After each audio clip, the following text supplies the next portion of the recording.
បាទសូមគោរពជំរាបសួរបាទវិលមកជួបគ្នាសាជាថ្មីជាមួយនឹង Channel Knowledge about Smartphone ជាភាសាខ្មែរបាទថ្ងៃនេះខ្ញុំចង់បង្ហាញអំពីរបៀបដាក់ Ringtone របស់ទូរស័ព្ទយើងហ្នឹងបាទវីដេអូនេះវាជាវីដេអូងាយស្រួលបំផុតហើយអ្នកទូទៅក៏គេចេះធ្វើដែរប៉ុន្តែខ្ញុំគាត់តែចង់ធ្វើវាទៅបាទអូខេឥឡូវនេះកុំខាត់ពេលយូរយើងចូលទៅកាន់ setting តមកអ្នកទាំងអស់គ្នាស្វែងរកពាក្យ ringtone and sound vibration នេះរូបនេះចុចមកហើយពេលនោះវាចេញឲ្យច្រើនណាយើងទៅចូលមើលពីវាធ្វើតែម្ដងទៅបាទវាមានច្រើនជម្រើសបាទអានេះគឺយកលក្ខណៈថាបើកសំឡេងអូខេអានេះបានន័យថានៅពេលដែលទូរស័ព្ទនឹងចាប់ដើមរោហ្នឹងគឺឲ្យវាញ័រដែរពេលខ្លះវាគ្រាន់តែលឺសលេងវាញ័រហ្នឹងយើងអាចធ្វើវាញ័របានអូខេកន្លែងនេះ ringtone នេះគឺសម្រាប់ដាក់ចម្រៀងតែម្ដងនៅពេលដែលគេខលចេញមានលឺសំឡេងចម្រៀងតែម្ដងនេះគឺសំឡេងដែលខ្ញុំបានដាក់ហ្នឹងហើយអ្នកទាំងអស់គ្នាមកចុចលើវាមកបើសិនជាចង់ដាក់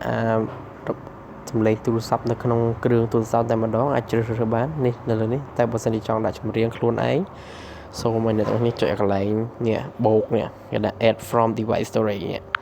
ចុចកន្លែងហ្នឹងទៅបានឲ្យធ្វើការជ្រើសរើសចម្រៀងដែលយើងចង់បានទៅចប់មានតែប៉ុណ្្នឹងទេឧទាហរណ៍មួយឧទាហរណ៍ថាបត់អានេះទៅ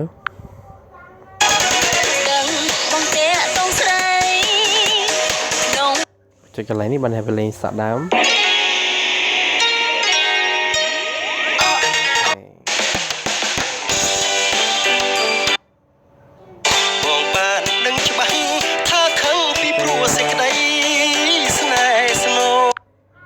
បាទនៅពេលអ្នកនរគ្នាជ្រើសរើសបទចម្រៀងដែលអ្នកពេញចិត្តហើយអ្នកនរគ្នាក៏ចុចពាក្យដាំកន្លែងនេះមកនៅពេលនោះវានឹងលោត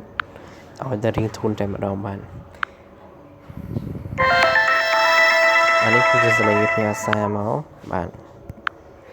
អូខេបាទអូខេមានតែប៉ុណ្្នឹងទេបាទមានប៉ុណ្្នឹងទេអាហ្នឹងគឺជារបៀបដាក់សំឡេងឲ្យដាក់ ringtone ហ្នឹងបាទហើយ vibration pattern នេះគឺជារបៀបញ័រនៅពេលទូរស័ព្ទយើងឮសលេងដែលញ័រនេះយើងចង់ឲ្យញ័របែបម៉េចបែបជាចង្វាក់បេះដូងឬជាកណ្ដឹងដូចថាបេះដូងឌុបអញ្ចឹងបើសិនជាទូរស័ព្ទនឹងរោក៏រោបែបលក្ខណៈអញ្ចឹងដែរបាទធ្វើឲ្យយើងញ័រទៅយើងងាយដឹងងាយអីអញ្ចឹងណាអូខេឥឡូវមានតែប៉ុណ្្នឹងទេបាទហើយសូមកុំភ្លេចជួយ like subscribe ឬ share បានច្រើនៗផងដើម្បីទទួលបាននូវវីដេអូថ្មីៗប្លែកៗចំណេះដឹងខាងទូទៅខាងទូរស័ព្ទតែម្ដងអូខេ